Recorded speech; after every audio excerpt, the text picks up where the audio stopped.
Alright guys, it's Ryan from RJ Martindale. I run 2 plumbing and heating businesses in the Northwest. I struggled in business for the first 7 years, growing sales to around 300,000. But in the last 12 months, we've grown to now 1.6 million, and that is just with private residential customers. It is sad to hear that people are struggling. I'm hearing off friends, people in the trade, and businesses across the board that it's quiet and they're panicking going into summer. I've gone on that gas chat that's on Facebook. There's lads in there that are struggling for work. It's getting tough out there. But here are 4 low-cost ways of getting customers fast. And this isn't just theory. Well, it is theory. It's my theory, and it's what we're doing right now to gain more customers in the BHE area. BHE is the new business that we've taken on, and the Bolton area, it's fine, it ticks over, it's okay. But there's another side to the business, Lancaster, Morecambe and the Lake District, and they are quieter. So we're using these exact steps now to get more private customers into the business. The first thing is get a list together, and that's a list of customers, existing customers that you can contact. Or they may not be existing customers, but you've certainly got a list. Here's a few places where you'll have this list. Potentially you'll have a CRM software. So that's a database where you run your plumbing, electrical, building, whatever business, you'll run it through a software, or it may be on your accounts software, whether it's Xero, Sage, QuickBooks, whatever you're using, there'll be a list of customers. If you've not got that, don't worry, I'll get into that. But if you have, you want to extract that list into, let's say, an Excel spreadsheet or something where you can put a system in place to contact these. If you've not got that list, then you will be going through your phone contacts. So phone, WhatsApp, social media, Facebook, Instagram. There'll be a list of people that at some point you've had a connection with, whether it's you've added them a friend on Facebook or you've sent them a message on a text, WhatsApp, whatever. If you've got a list there, that's the start. You're going to consolidate that list into a system where you can contact these customers, people, friends, whoever they are. You need a way of contacting, let's say it's 10, 15, 50 per day, every day. Now with WhatsApp, you can use a broadcast message where you can put 50 of the contacts together, send them all a message at once. You might piss a few people off, but all you want to do is make contact and just be honest. People like helping people. You find there's a big difference. If you're out marketing for new business, but you're in a position where you're busy anyway, it has a completely different impact to being honest with these customers and saying, this may seem a bit out of the blue, I am quiet at the minute. Do you think, either yourself or do you think you know somebody that may need my services, and here's what I can do? And you'll list whether you're a plumber, electrician, builder, whatever it is, list some services. And if you continually do that each day, 15, 20 a day, there will be somebody that needs your services. You may want to think outside the box as well, in terms of, let's say you're a plumber, you may offer a service going into summer, and in most cases people say, I'm installing an outside tap for 80 quid or 100 quid. Try and go a step further with it. Instead of just going outside tap, do your plants need watering this summer? Do the kids need an outdoor pool? Does your dog need a hot shower, hot and cold supply, mixer valve, set it at 35 degrees and they've got a hot shower? Brilliant. Market it slightly different. If you're an electrician, you might say, are your garden lights ready for this summer? Which then can lead, which will go into step 2. When you actually get into the house and you do the job, you may find that they need a mains change or something else that's a higher ticket job. But basically, what we're going to do is consolidate the list, put a system in place in your own mind. I can't tell you how you're going to do that, but whether it's through WhatsApp, message, email, whatever you can do. If we are on email and you have got that database and you extract it off to Excel, you can do a free trial on something like MailChimp and then put an email together. If you are doing that and you're inexperienced in sending emails, create a separate email from your main email box, like whatever you've got. Just create a free email and then send it from there. Because if you do put the wrong email together and you do start harassing people, MailChimp will protect themselves and blacklist that email. So we'll not get into that too much, but watch some YouTube videos on how to put an email together.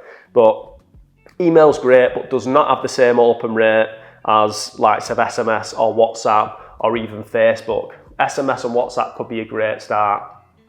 So yeah, that leads us on to step 2, if you actually do get a few customers, which I'm sure you will, and you get into that house, what do you do at this point? Okay, so the point of this video is to be low cost. We're not going to worry about marketing agencies, PPC, anything that's higher cost. But step 2, if we can stretch to get yourself some leaflets made, that would be great. Step 1 costs nothing, and that might get you through the door. Step 2, if you can put some money together to get some leaflets printed, there may be the cheapest option, could be just like one A4 folded in half, or even A3, or you can go for like a Z fold, which are pretty cool. You want to be getting a designer really, somebody that you can pay. If you're super tight, you can use like the online sites like Fiverr, where you can, which I've not had a great success with, I'll be honest. Where I've had success is putting my ideas to a designer and then putting something together. You don't want to put I'll do a separate video, it must be a separate video on how I put a structure, a leaflet, an ad, whatever it is, as to how we put it together. But if you can get something what you can be handing over to the customer, that would be great. And in there, really, instead of listing all your services, just have a strong offer as to what would be a good part of your job that you can offer this customers. Here's an example of a Z fold leaflet that we were sending out like 4 years ago now. So this was a home care leaflet that we put together, very simple. It was done by a designer. The first one I actually did was on the Fiverr, which did okay. The second I got a designer involved. I must add, when you do get a graphic designer involved, they're good at making stuff look pretty, but you do need to put a marketing and a sales spin on it, a strong offer. We have progressed quite a lot since this, but here's a good example of just 3 options, very simple for home care. We're not listing bathrooms, boilers, all the other list of stuff that people generally do when they're putting marketing out there. It was very straight to the point, and we had great success with this back in 2020, just handing them door to door and when we'd finished at a customer's house. If you can get them printed, the higher you go with the volume, the cheaper it is. If you can do 1,000, great, but if you can't, do it in hundreds. Start with 100 and then go again. You can order these online, Docs Direct, Vistaprint. There's a few of them where you can put them together, upload your artwork and get it printed. If you've got the cost to get it distributed, then great, but it doesn't have the same impact. With your leaflet, you then, within your day, you're gonna factor it in as if it is a job, and a 1 hour slot per day, you're gonna post out 100. 100 should roughly take an hour if the streets are quite close. If you've nothing in your diary, then you'd be banging out 200, 300, 400. You're getting your steps in, so that's a bonus. But just door to door, old traditional way of getting your business, getting your name out there, and that's leaflet distribution. You need to go a step further as well and making a habit of dropping out a further 20. So aside from the 100 that you've just delivered on whichever street you choose, when you've carried out a job, whatever job it is, the surrounding houses, roughly 20 houses, you need to be leaflet dropping them as well. And ideally with a covering letter saying something like, "We've worked on your street," bang, post it through. That'll also help get your name out there and get you psychologically into the habit of marketing. This alone will give a much better return than pissing about posting organically to your social channels. I mean, that stuff's great, but at the minute, we need customers fast. If you're posting to social media organically without putting money behind it, you need to be doing it consistently for years. And I mean years, every day. If you can do that as well and be posting, great. But at the minute, we need to get customers fast. Step 3, setting up your Google My Business profile. Google My Business specifically. This is not Trustpilot, it's Google My Business or any other review sites. This will then put you on the map pack. If you've got a Google My Business, brilliant, but start using it. You need to get the reviews up. If you've not got a Google My Business profile, you're going to set aside again another hour in your day. You've got your first hour, which is doing your leaflet drops. Your second hour needs to be scheduled in. This is not on your notes or, in my case, in a diary.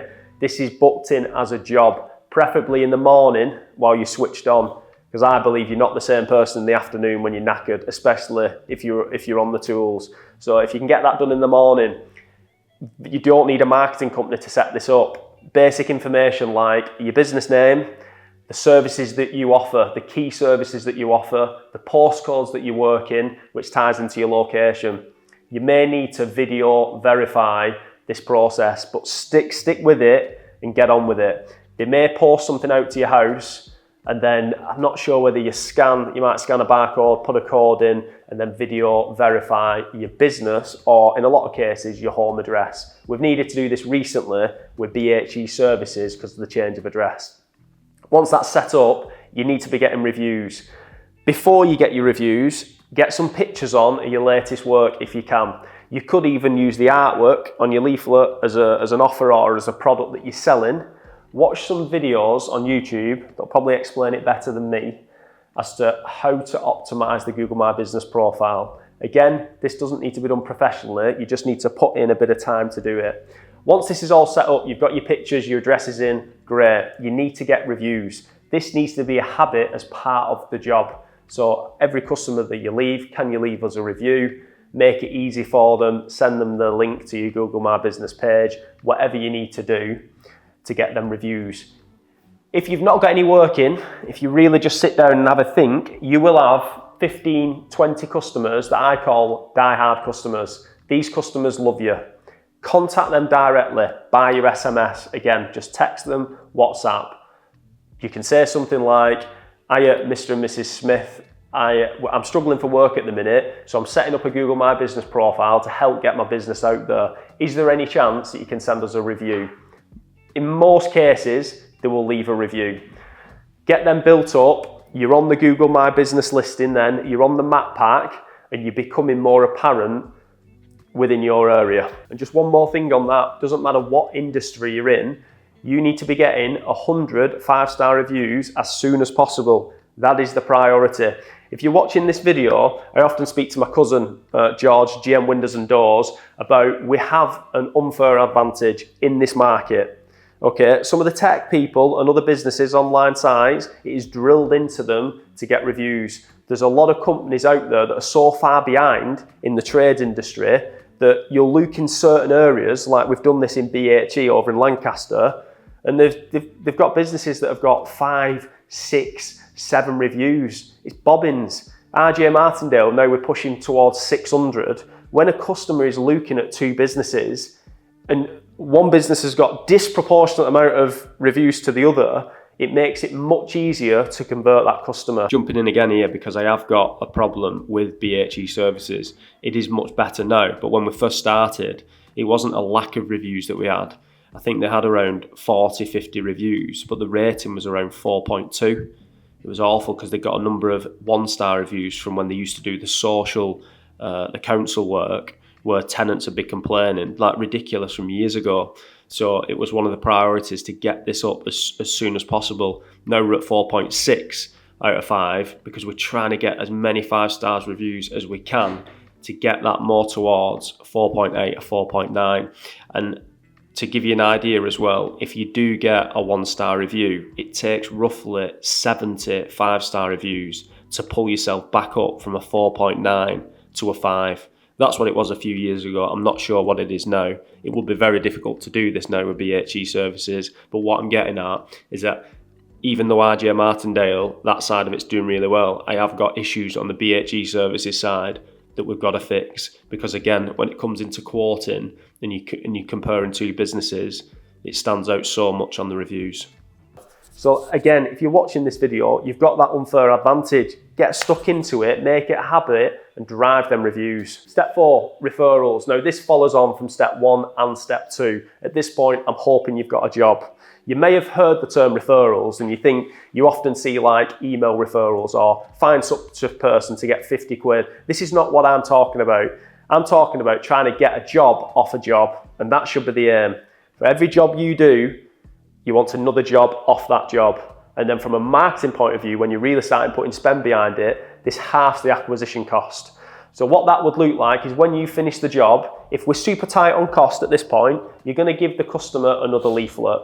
You may have already given the customer a leaflet, so give them 3 or 4, and you say to the customer when you've left, I am struggling at the minute, again, thanks for letting us come into your home to do this job. Do you think you know anybody else that may need our services? If you do, can you hand them one of them? That would be the bare minimum with the leaflet. If you can go a step further and put a booklet together, where there's higher ticket offers in there. So let's say you're a plumber and you're going to you've done your outside tap, or you've done your emergency burst, or you've done a boiler service. In there, you may be then offering a boiler installation, an air conditioning installation, a heat pump. These are all things that we're working on. So that is what you're doing. A booklet, there's more chance of them keeping onto it. It's almost like it's almost become a habit. I'm kind of contradicting what I've said from step 2, that when you receive something that's a single slip, you've more chance of putting it in the bin. Now, there will be a small percentage that will read it, which is great. That's what we need to get the customer. But when you leave the customer's house, if you can leave them something that's 5 or 6 pages, there's more chance of them keeping hold of it. And again, you're saying to that customer, if there's anybody else or anyone in the family that you think that could benefit from these services, bang. You're not just finishing the job and leaving. This will also follow on to getting a review. You would make it, it's 3-step process: invoice, get paid, leave the information, get a review. On to the next one. This all may seem like additional graft aside from the job. Tradesmen in general are so used to the phone just ringing. But when you're going into tough times, you've got to fight for it. You've got to make it happen. We're doing this right now with BHE. RJ Martindale just works. We've got home care, we've got residual money coming in. It just works. But BHE is quiet, and I want to make it happen. I want to put 40 vans on the road. So these are the things that you've got to do. On the tools is only 50% of the job. The other 50% of the time, you must upskill across all the other fundamentals. To keep it simple, there's 4. You've got marketing, which basically means getting customers. You've got basic sales, understanding how to speak to a customer and how to get your offer over the line. Number 2 will be accounts, understanding your numbers. All this is pointless unless you really start understanding your numbers and your P&L, your profit and loss, each week, each month. And number 4, which is slightly different to what a lot of people say, but for me, it's understanding your database. So whatever CRM database that you've got, and I know I'm talking specifically to people that are in the service industry that are doing high volumes of jobs, not just one job that lasts you for a month or a couple of weeks. I'm talking about doing 300-400 jobs a month, which could be 6, 7, 8 jobs a day, whether you're doing service and repair, you're in a plant, whatever it is. But you need to start understanding your customer database and how to market and contact them. Keep touching base with them at different points throughout the year. So yeah, that's 4 ways, low-cost ways, I'd say super low-cost ways of getting customers fast. And yeah, if you have any success with any of this, do me a favor and drop me a message on Instagram. It'll come through to me direct. I'd love to know how you're getting on. If you've got any other ways yourself of getting customers, low-cost ways of getting customers, let me know. I'll try it in our businesses and see how we perform. If you found any value in this video, drop us a like, subscribe, and I'll see you next week.